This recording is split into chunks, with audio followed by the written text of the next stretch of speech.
नमस्ते, आप देख रहे हैं न्यूज 18 इंडिया। मैं हूं आपके साथ जसप्रीत कौर। इंदौर के भागीरथपुरा इलाके में दूषित पानी से कई लोगों की मौत हुई। हजारों लोगों के बीमार होने के बाद पानी की जांच रिपोर्ट में चौंकाने वाला खुलासा हुआ है।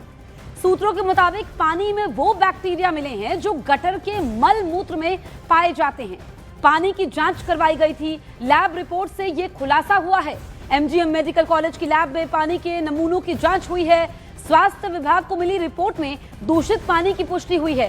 सूत्रों के मुताबिक दूषित पानी में बैक्टीरिया मिले हैं जो मल मूत्र में पाए जाते हैं। ये बैक्टीरिया पीने के पानी में मिले हैं। ये वो बैक्टीरिया हैं जो चैम्बर सीवरेज नाले के गंदे पानी में मिलते हैं। आप सोचिए, इतने लोग बीमार पड़े हैं, 13 लोगों की मौत हो गई है। न्यूज 18 इंडिया ने इस खबर को प्रमुखता से दिखाया, जिसके बाद प्रशासन हरकत में आया, एक्शन लिया गया। खुद मुख्यमंत्री पहुंचते हैं अस्पताल, घायलों का हालचाल जानते हैं। लेकिन जो अब लैब रिपोर्ट सामने आई है, चौंकाने वाली है। दूषित पानी से कई लोगों की मौत, हजारों लोगों के बीमार होने के बाद पानी की जांच रिपोर्ट अब आ चुकी है। सूत्र बता रहे हैं कि पानी में वो बैक्टीरिया मिले हैं जो गटर के मलमूत्र में पाए जाते हैं। सोचिए कितनी बड़ी लापरवाही है, लोगों की जिंदगी के साथ खिलवाड़ हुआ और लोगों ने कई बार शिकायत की लेकिन उनकी सुनवाई नहीं हुई।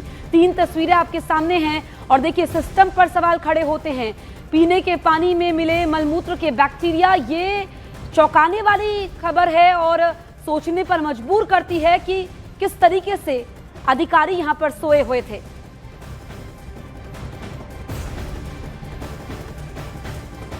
सफाई क्यों नहीं हुई? अब क्यों हो रही सफाई थी? हम लोग इससे दर्द में मम्मी को भैया हमको हमारा घर पे देखना, छोटा बच्चा लेके भाग रहे हैं। शिकायत करी थी इससे पहले कि गंदा पानी आ रहा है। अभी देखिए हमने 6 बार शिकायत करी है, अभी तक सफाई नहीं हुई है टंकी की। हम कुछ नहीं जानते हुआ टंकी की वजह से हमारे घर में पानी हमारे घर में आता है, हम वही पानी पीते। हमारे घर में इतना वो नहीं कि प्यूरीफाई लगा के वो पानी पियेंगे। हुआ पानी की वजह से उनकी किडनी फेल हो गई। आज क्या कर लेंगे ये लोग? रामलली यादव 70 साल है और उनको कल से हो गया तो कौन जिम्मेदार है? ये 2 लाख रुपए दे के हमारी सांस लौटा देंगे क्या हमको? बहुत ज्यादा तकलीफ में हम अरे वहाँ जाके देखो ना, वो मोहन यादव भी आए तो वो वहाँ जाके नहीं देख रहे जहाँ हमारा पेशेंट है, वहाँ देख रहे जहाँ पूरी स्टेबल है।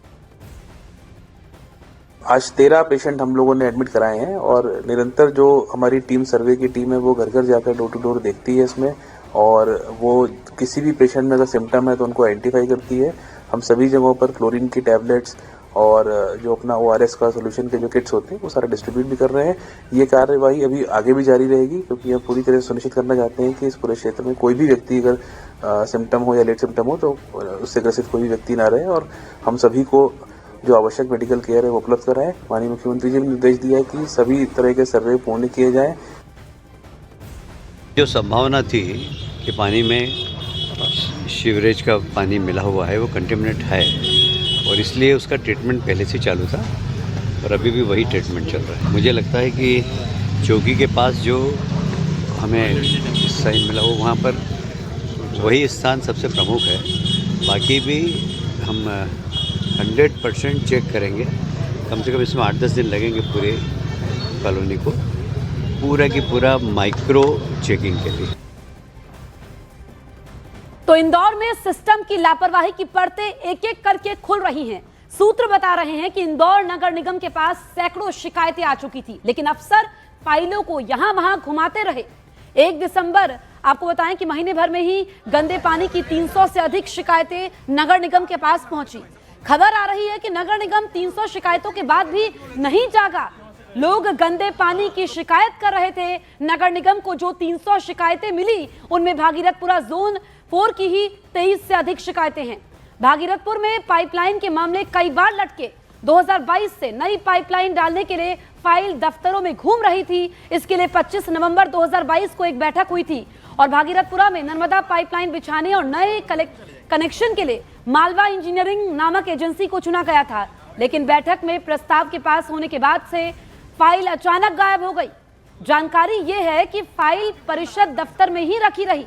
इसके बाद जनवरी 2023 में आयुक्त कार्यालय और फरवरी 2023 में अपर आयुक्त कार्यालय से फाइल कर साइन किए गए थे, यानी काम शुरू होने में 4 महीने लग गए थे। इसके बाद गंदे पानी की समस्या होने से क्षेत्रीय इलाकों में रहने वाले लोगों ने 12 नवंबर 2024 को शिकायत की। इसके बाद नई पाइपलाइन डालने के लिए टेंडर प्रक्रिया के लिए एक फाइल बनाई गई। लेकिन इसके लिए नगर निगम ने 7 महीने बाद यानी कि 30 जुलाई 2025 को टेंडर लगाए।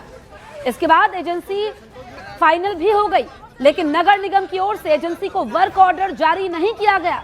यही कारण है कि 5 महीने बाद भी नई पाइपलाइन बिछाने का काम ही शुरू नहीं हो पाया। सिस्टम पर सवाल खड़े होते हैं। पूरी टाइमलाइन हमने आपको बताई। तमाम अधिकारी इसके लिए जिम्मेदार हैं जो चैन की नींद सोते रहे और लोगों को मौत के मुंह में धकेल दिया।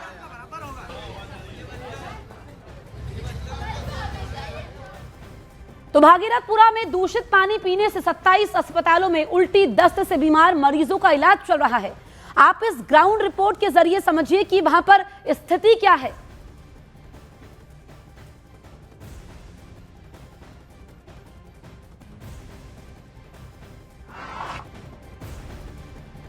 टीम की टीम भागीरथपुरा इलाके के उस गली में पहुंची जहां पर गंदे पानी की वजह से सबसे ज़्यादा लोग प्रभावित हुए। ये गली वही है, कई सारे लोग बीमार हैं और इसी गली की एक महिला की जान भी जा चुकी है। उनका नाम है उर्मिला यादव। न्यूज़ 18 की टीम ने पड़ताल किया कि आखिर क्या वजह है कि नर्मदा का पानी दूषित हो गया।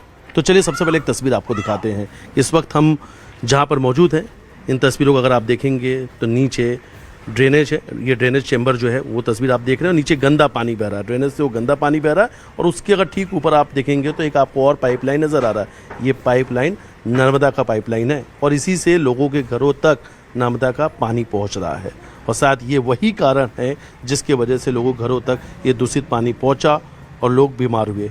एक और भी बात सामने आ रही है कि कुछ दिन पहले भागीरथपुरा इलाके में ड्रेनेज के लिए खुदाई की गई है और उस खुदाई के साथ में जहाँ पर वो ड्रेनेज लाइन डाली गई है ठीक उसी के नीचे नर्मदा की पाइपलाइन भी है।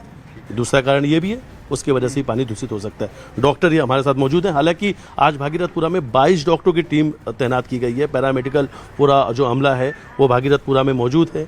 घर घर जाकर स्क्रीनिंग की जा रही है। अगर किसी की तबीयत खराब है, उल्टी दस्त की शिकायत, उन्हें दवाइयाँ दी जा रही है। डॉक्टर साहब आप यहाँ पहुँचे, कई सारे बच्चों को आपने चेक भी किया, उन्हें उल्टी दस्त की शिकायत है। सबसे पहले तो ये बताइए कि उन्हें क्या दवाई दी जा रही है और कितने ऐसे लक्षण आपको देखने को मिले? हाँ, बच्चों में प्रायतः हमें दस्त दिखे गए हैं जिसमें बहुत ज़्यादा मात्रा में पानी आ रहा है और कुछ कुछ बच्चों को उल्टी की भी समस्या है, जिसके लिए हमने जिंक की दवा दी है, एक ORS का घोल दिया है और उन्हें हमें उल्टी की हमने दवा दी है जैसे ओंडेन सिंड्रोम जो हो गई है। उस सब में देखा कि एज ग्रुप देखें तो जो हमारा 1 साल का बच्चा, 1.5 साल का बच्चा, 2 साल, डिफरेंट एज ग्रुप के बच्चे पीड़ित हैं दस्त के माँ। और उसका मुख्यतः कारण जो आपने बताया है, जो पानी की सप्लाई का जो है पाइप और तुम्हारा जो दूषित जो जा रहा है नल का, वो दोनों मिक्स हो रहे हैं, उसके कारण वजह ऐसा हो सकता है, पॉसिबिलिटी है। और ये बताया जैसे ड्रेनेज लाइन टूट भी गई थी एक बार, तो उससे मिक्सिंग हो सकती है, तो एक ये तुम्हारा दस्त का कारण हो सकता है। और इससे जो होता है निर्जलीकरण हो सकता है, डिहाइड्रेशन के चांस बच्चों में ज़्यादा होते हैं, है ना। क्या ऐसी संभावना होती है डॉक्टर साहब? आपने इसको बहुत सारी किताबें आपने पढ़ रखी हैं, ऐसा लगता है बतौर एक्सपर्ट कि आपको कि जहाँ पर ये गंदा पानी बह रहा है ऊपर से कोई पाइपलाइन गुजर रही, तो ऐसा हो सकता है क्या कि वो पानी भी उस पानी के साथ मिक्स हो सकता है? हाँ, जैसे हमारी एक स्टैंडर्ड बुक है पाक की, PSM की जो बुक है, उसके अनुसार ये कहा गया है कि जहाँ से पानी की सप्लाई होती है वहीं पे ड्रेनेज लाइन साथ में नहीं होना चाहिए, क्योंकि इसका मिश्रण होने की संभावना होती है। तो ये चीज़ें हमें प्रिवेंट करना है। अब हम यहाँ देखें तो दोनों चीज़ें साथ में ही जा रही है, तो एक ये संक्रमण की संभावना इससे हो गई है। कि क्या वाकई में इस पानी को कोई पी सकता है? और यकीनन इन तस्वीरों के देखने के बाद आपको समझ में आएगा कि यहाँ के लोग क्यों बीमार हुए, उल्टी दस्त की शिकायत के बाद उन्हें क्यों अस्पताल में भर्ती होना पड़ा, क्योंकि ड्रेनेज की लाइन के साथ में नर्मदा की पाइपलाइन है, यानी ड्रेनेज का पानी और पीने का पानी दोनों एक साथ भागीरथपुरा में बह रहा है। मध्य प्रदेश के इंदौर में दूषित पानी के मामले ने गंभीर रूप ले लिया है। आज इस मामले पर मध्य प्रदेश हाईकोर्ट में सुनवाई होनी है। हाईकोर्ट ने प्रशासन को आदेश दिया है कि वो आज ही विस्तृत स्टेटस रिपोर्ट पेश करे और अब तक उठाए गए हर कदम का पूरा ब्यौरा दे। दूसरी तरफ इंदौर से आ रही तस्वीरें चिंता बढ़ा रही हैं। यहां दूषित पानी पीने से मौतों का तांडव मचने का दावा किया जा रहा है। स्थानीय लोगों के मुताबिक 13 लोगों की जान जा चुकी है। मामले की गंभीरता को देखते हुए राष्ट्रीय मानवाधिकार आयोग ने भी मुख्य सचिव से रिपोर्ट तलब की है।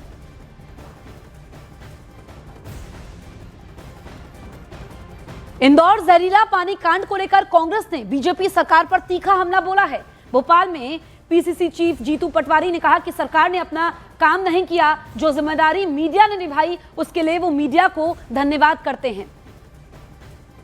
हिंदुस्तान का सबसे साफ शहर इंदौर, लेकिन इंदौर में दूषित पानी जहरीला बन गया और कई लोगों की मौतें हो चुकी है। और इस वक्त इंदौर के ही रहने वाले कांग्रेस के अध्यक्ष हैं जीतू पटवारी। सर, आप बताइए कि एक एक करके जो मौतें हुई हैं और इसमें जिस तरह की बातें, जैसे अभी आप ये कागज देख रहे हैं, मतलब क्या कहना क्या चाहती कांग्रेस पार्टी? क्या आपने खुद भी एक इसके लिए जांच दल बनाया है? नहीं, जांच दल तो 5 तारीख को अपनी रिपोर्ट देगा। 2 नगरीय प्रशासन मंत्री उसमें डाले गए हैं। अभी कुछ नहीं दिखता, एक बात दिखती है कि 13 लोगों की मौत हुई और जहरीले पानी से हुई है। और उसके लिए अगर कोई दोषी है तो नगर निगम महापौर और वो कर्मचारी अमला है, उसको इसी वक्त FIR होनी चाहिए उस पर। ये मोहन यादव नहीं करेंगे, बीजेपी नहीं करेगी। क्यों नहीं करेंगे कि इससे पहले 25 बच्चों की मौत हुई थी, तब भी उनने किसी को दोषी नहीं ठहराया। मतलब ये हत्या भी करते हैं और फिर करप माथे पे उनके अहंकार का तांडव भी होता है। तो हटाने के साथ साथ आप कह रहे हैं कि उन पे क्रिमिनल केस दर्ज हो? नहीं, 100% होना चाहिए। जवाबदेही किसी की तो हो। जिस शहर का साल भर का बजट 2,25,000 करोड़ रुपया, 2,500 करोड़ रुपया सिर्फ पानी पिलाने का हो और फिर भी इस तरह का करप्शन हो। अमृत योजना में या अलग अलग देश की योजनाओं के अंतर्गत साल के 1,000 करोड़ रुपए पानी की व्यवस्था को लेके आते हैं, फिर भी करप्शन हो जाता है। फिर लोग मर रहे हैं और हमारा मंत्री हंस रहा है। लोग मर रहे हैं और हमारा मुख्यमंत्री, जो वहां का प्रभारी मंत्री, आंकड़े छुपा रहा है। लोग मर रहे हैं और लोगों को मीडिया के माध्यम से गुमराह कर रहे हैं। तो ये तरीका इस सरकार का, ये नरेंद्र मोदी के नए भारत का, उनका पार्षद कहता है कि मैंने बहुत दिन से कह दिया था करप्शन इतना है कि मैं कुछ कर नहीं सकता हूं, बिना करप्शन के फाइल चलती नहीं आगे। ये उनके पार्षद का है ना। तो उनका जो पार्षद आज से 10 साल पहले गुमटी वाला था, वो अब डिफेंडर में घूम रहा है। और नगरीय प्रशासन मंत्री दुख भी करता है तो हंसते हुए, बहुत दुखी हूं मैं। ये क्या तरीका है? अब बात जयपुर के चौमू की करते हैं, जहां मस्जिद अतिक्रमण विवाद के बाद प्रशासन ने सख्त रुख अपनाते हुए बुलडोजर एक्शन किया है। सुबह सबसे पहले पठान कॉलोनी में अवैध निर्माण को हटाया गया। पूरे इलाके में करीब 200 पुलिसकर्मियों का भारी संख्या में तैनात किया गया ताकि हालात पर पूरी तरीके से काबू रखा जा सके। पुलिस के मुताबिक पत्थरबाजी के मामले में 24 आरोपियों के घरों पर नोटिस चस्पा किए गए थे, जिनमें 3 दिन के भीतर जवाब मांगा गया था। ये नोटिस 29 दिसंबर को 20 अवैध बूचड़खानों और 4 अवैध निर्माण को लेकर दिए गए थे, लेकिन 31 दिसंबर तक किसी भी नोटिस का कोई जवाब नहीं मिला। साथ ही किसी ने भी लीगल दस्तावेज पेश नहीं किए। इसी वजह से आज अवैध निर्माण पर बुलडोजर चलाया जा रहा है। उसको लेकर पत्थरबाजों को सीधा संदेश बुलडोजर के जरिए, आप देखिए ये बुलडोजर एक्शन लगातार जारी है। ये उस इलाके के अंदर, उसी पठान गली के अंदर जहां से पत्थरबाज निकले थे, जहां से बड़ी संख्या के अंदर भीड़ निकली थी, जिसने पुलिस पर पत्थरबाजी की, ये जवाबी एक्शन है एडमिनिस्ट्रेशन का। 19 लोगों को अरेस्ट किया था उस दिन, 110 लोगों को हिरासत में लिया गया था। लेकिन जो सीसीटीवी कैमरे से जो तस्वीरें मिली, जिसमें आइडेंटिफाई हुए थे कि किस किस घर से कौन कौन पत्थरबाज निकला, उसके बाद में आज बुलडोजर एक्शन शुरू हो गया। उसमें से सिर्फ अब ये नहीं है कि केवल वो जो पत्थरबाज है उन्हीं के खिलाफ हुआ, पूरी गली के अंदर जहाँ जहाँ अतिक्रमण है, इस पठान गली के अंदर, क्योंकि सारे पत्थरबाज, ज़्यादातर पत्थरबाज यहीं से निकले थे, यहीं से पुलिस ने पकड़ा था, इसलिए बुलडोजर एक्शन भी अब उन्हीं के खिलाफ किया जा रहा है लगातार। हालांकि प्रशासन का तर्क है कि इन लोगों ने अतिक्रमण कर रखा, अतिक्रमण तोड़ा जा रहा, लेकिन साफ तौर पर सीधा मैसेज है, संदेश है उन पत्थरबाजों को।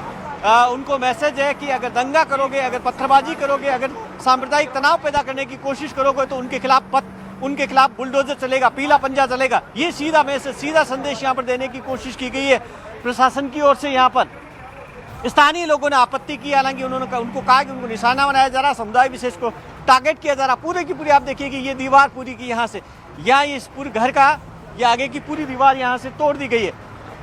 और यहाँ लगातार आप देखिए कि पूरी गली के अंदर इस वक्त बुलडोजर एक्शन जारी है। यहाँ पर पुलिस, यहाँ पर चौमू नगर परिषद ने 24 लोगों को, अतिक्रमणियों को नोटिस इशू किया था, उनको 31 तक का समय दिया था। और उसके बाद में जब उन्होंने नहीं हटाए तो उसके बाद में आज बुलडोजर लेकर पहुंची, पुलिस साथ में पहुंची। पुलिस कह रही है कि हालांकि उनका काम सिर्फ ये है कि जो इमदाद देना, मदद देना है उनको। देखिए कि किस तरीके से पूरी दीवार एकदम ढा दी गई है। जबरदस्त बुलडोजर एक्शन, अतिक्रमण तोड़ा कैसे जा रहा। अब देखिए कि किस तरीके से ये दीवार पूरी की पूरी दीवार, आधी दीवार तोड़ दी गई है। अब देखिए कि आगे का हिस्सा यहाँ पर ये गया, ये पीला पंजा गया, ये बुलडोजर गया और बुलडोजर सीधा इस दीवार के ऊपर और ये दीवार नीचे। ये देखिए कि किस तरीके से जबरदस्त कार्रवाई अतिक्रमण के खिलाफ उसी पठान गली से, चोमू की उसी पठान गली से जहां से पत्थरबाज निकले थे, जहां से पत्थरबाजी हुई थी। और आरोप ये था कि चोमू में सांप्रदायिक तनाव फैलाने की कोशिश की गई, इसलिए सीधा संदेश देने की कोशिश की जा रही है भजनलाल सरकार की कि पत्थरबाजों को नहीं बख्शा जाएगा, सांप्रदायिक हिंसा फैलाने वालों को नहीं बख्शा जाएगा, उन लोगों को कतई बख्शा नहीं जाएगा जिन्होंने चोमू के अंदर सांप्रदायिक तनाव पैदा करने की कोशिश। पूरे मामले में पुलिस ने अब तक करीब 110 लोगों को डिटेन किया है, जिनमें से 19 लोगों की गिरफ्तारी हो चुकी है। पूछताछ में 15 और नाम सामने आए हैं जो फिलहाल फरार बताए जा रहे हैं। सर बताएंगे, अब तो लगभग कार्रवाई पूरी हो गई? हाँ चल रही है कार्रवाई, अभी आपके सामने भी कार्रवाई चल रही है। और क्या क्या तोड़ा गया आप देख रहे हैं मौके पे।